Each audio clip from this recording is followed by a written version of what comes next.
De violentes protestations éclatent en Chine. Des centaines de personnes ont franchi des barrières liées au contrôle de la pandémie et renversé un véhicule de police. La lutte pour le pouvoir s'intensifie. Nous examinons pourquoi la Chine, les États-Unis et le Canada s'efforcent de courtiser une région d'Asie. Le Vietnam pourrait-il remplacer la Chine en tant que premier fabricant mondial? L'Allemagne fait part de son intention de soutenir le pays.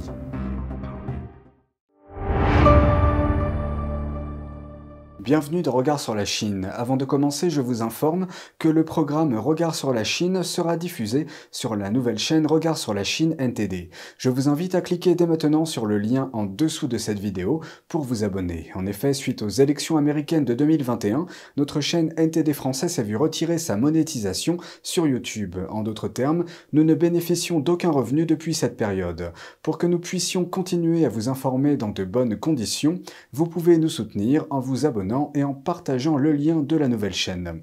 Merci pour votre attention, j'espère vous retrouver très vite sur la nouvelle chaîne de Regard sur la Chine. La colère monte à propos des restrictions liées au Covid-19 en Chine, alors que le reste du monde a largement rouvert ses portes. Les habitants de Guangzhou, une ville du sud de la Chine, ont violemment protesté à la grande surprise de beaucoup d'observateurs. Voici la suite. La colère a éclaté lundi soir à cause des mesures draconiennes prises dans la ville.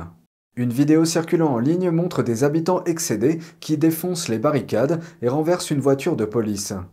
La protestation a eu lieu dans le quartier Haizhu de la ville. Ce quartier fait l'objet d'un confinement de plus en plus restrictif depuis une dizaine de jours. Les tensions se sont accumulées dans cette zone où vivent de nombreux travailleurs migrants pauvres. Ils se sont plaints du chômage et des pénuries alimentaires. Une habitante a reçu l'ordre de rester chez elle depuis plus de 20 jours.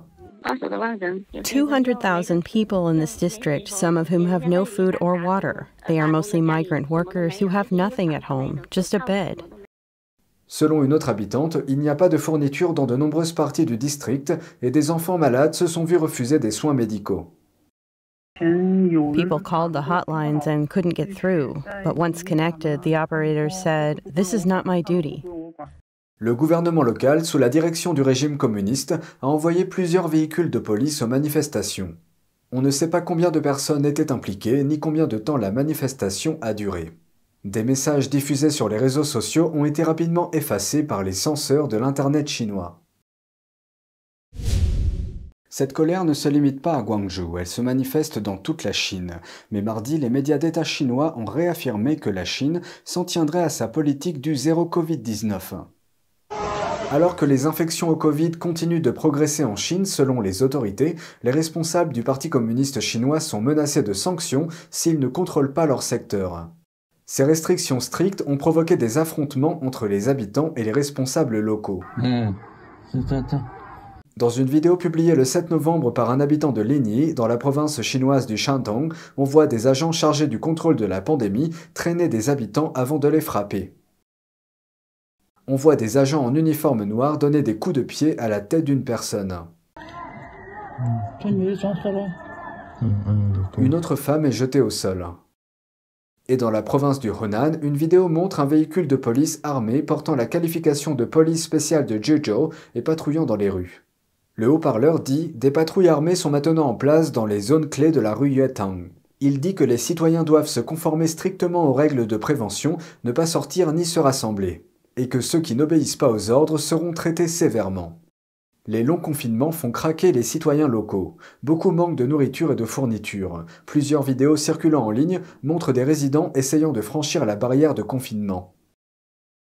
Mais certains ne peuvent qu'appeler à l'aide. La vidéo d'un homme âgé se pliant à genoux à Guangzhou est devenue virale. Selon les habitants, l'homme âgé suppliait le personnel de sauver son petit-fils, qui a de la fièvre, mais personne n'est là pour l'aider. Certaines personnes ont enregistré une vidéo de la scène et l'ont mise en ligne, mais la police les a menacés pour qu'ils la suppriment. Les résidents locaux affirment que des affrontements similaires se poursuivent.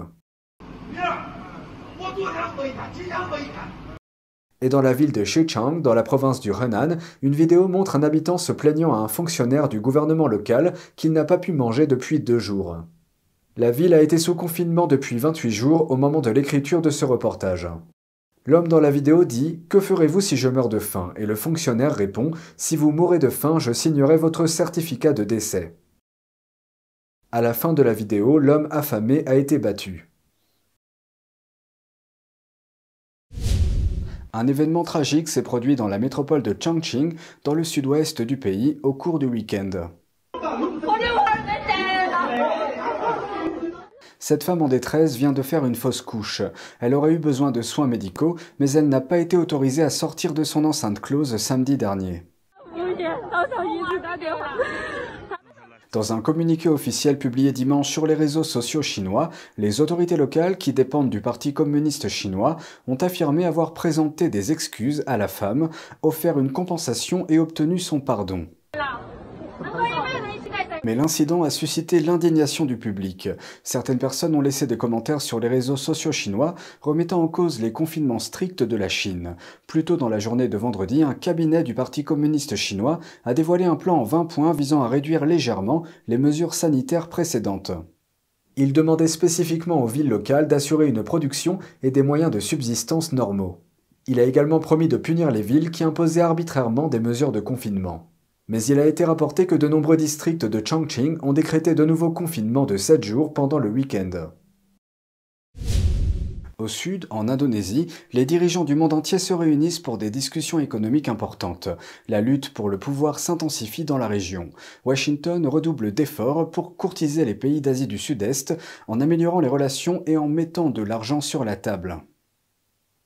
Et ce, après que la présence de la Chine s'est considérablement accrue dans la région. Les pays de cette région, comme le Vietnam, la Thaïlande, l'Indonésie, la Malaisie, Singapour et le Cambodge, entourent une étendue d'eau cruciale. On l'appelle la mer de Chine méridionale. C'est l'une des régions économiques les plus importantes du monde. Près d'un tiers du commerce maritime mondial passe par ces eaux chaque année. Aujourd'hui, les États-Unis se concentrent davantage sur ce point. Joe Biden a assisté à une réunion avec les principaux dirigeants de la région. Les chefs d'État ont formé un organisme international appelé l'Association des Nations de l'Asie du Sud-Est, ou ASEAN. L'ASEAN est au cœur de la stratégie indo-pacifique de mon gouvernement et nous renforçons notre engagement à travailler en étroite collaboration avec une ASEAN renforcée et unifiée. Le même jour, la Maison-Blanche a élevé les relations de l'Amérique avec la région à ce qu'on appelle un partenariat stratégique global. Le régime chinois a obtenu ce statut l'année dernière. Joe Biden a déclaré que les États-Unis mettaient des ressources réelles derrière leur approche et pas seulement de la rhétorique. Au cours de l'année dernière, mon administration a déclaré plus de 250 millions de dollars de nouvelles initiatives avec l'ASEAN.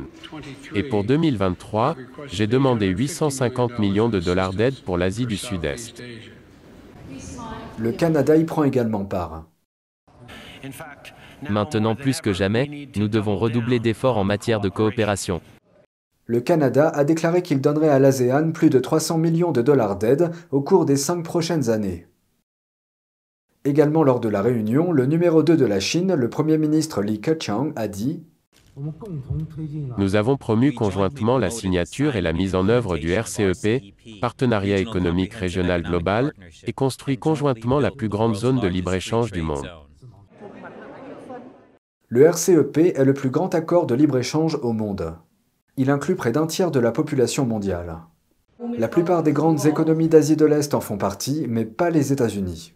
La Chine a également établi une zone de libre-échange avec l'ASEAN il y a plus de 10 ans.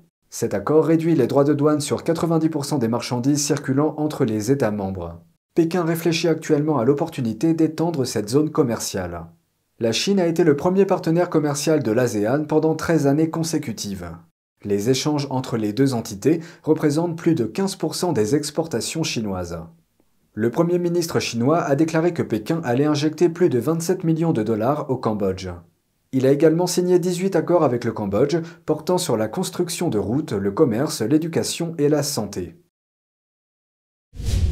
Le chancelier allemand Olaf Scholz est revenu de sa visite de 2 jours au Vietnam, avec un message qui semble rassurant pour l'économie du pays. Des plans pour faire du Vietnam un centre de production alternatif, ce qui permettrait d'éviter la Chine. Le Vietnam est l'une des économies les plus dynamiques d'Asie du Sud-Est. Il occupe une place de plus en plus importante dans les chaînes d'approvisionnement mondiales. Selon Scholz, le Vietnam est un futur partenaire important pour réduire la dépendance économique de l'Allemagne vis-à-vis de la Chine. L'Allemagne a déjà bloqué la vente d'une usine de semi-conducteurs à une entreprise technologique chinoise. Elle a invoqué des problèmes de sécurité. Ce week-end, le ministre allemand de l'économie a déclaré que l'Allemagne était toujours ouverte au commerce avec la Chine, mais qu'il n'était pas, je cite, « stupide ». Il a déclaré qu'il fallait rester prudent dans les affaires avec la Chine. C'est tout pour aujourd'hui, merci d'avoir suivi Regard sur la Chine. On se retrouve demain pour une nouvelle émission, prenez soin de vous et à bientôt.